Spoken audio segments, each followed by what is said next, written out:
This is our second battery.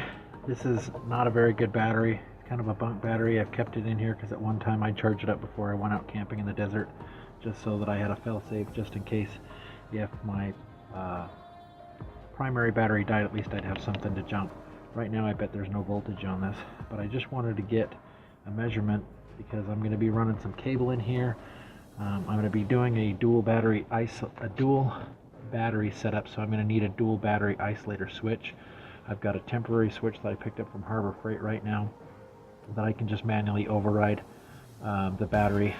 I can turn it off and turn it back on so I can isolate this second battery from the system, so when I get somewhere I can disconnect this battery from the system so that when I'm drawing on this battery it's not also drawing off my primary. That way I'll always be able to start my vehicle, which later on down the road I'll look into spending a little bit more money and getting a dual battery isolator switch. But I just need to take some measurements right now and kind of get a rough idea of the amount of power cord I'm going to need to not only run these two batteries here in parallel with one another so the alternator will charge it, but I also need to measure how much power cable I'm going to need, because I'm going to run the power from this secondary battery down through the bottom of the engine compartment alongside the frame and back up the bedside in between the where the bed and the cab meets, and I'll go in through the bottom of the bed and into the compartment where the inverter will be. So we're going to get some quick measurements on this and we'll go from there.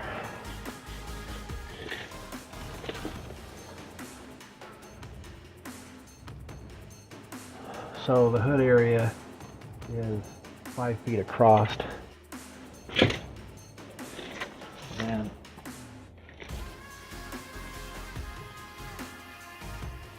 probably 3 feet to get down to the rail, probably 11 feet to the bed of the truck, another 3 feet. So I was 5 feet, 3 feet, 11 feet, 3 feet up into the bed of the truck, and I'll probably need another 4 or 5 feet to mess around with inside the bed box. Just a quick update of what's going on with the truck bed camper. I ordered a couple of things off of the web, off of Amazon, and I also been to Home Depot. I went to Home Depot and I bought some reflectix, and I've been researching the web on a little bit of how I want to install this.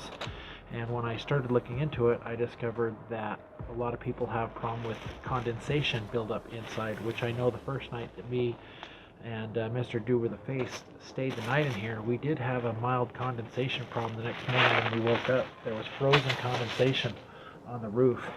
It's 20 degrees outside right now. I don't know if you can see my breath. So I ordered this petite humidifier by Aviation for Life. A couple of reviews I saw online seemed like it might be a good little thing to try and run off of our inverter. I've just got this little teeny 750 watt power inverter by Centec. I got this for Christmas last year, and I'm hoping that I can charge my cell phone, run this dehumidifier. The only problem that I have is that this is a not a pure sine, it's modified sine, and so I'm looking at how I'm going to operate this.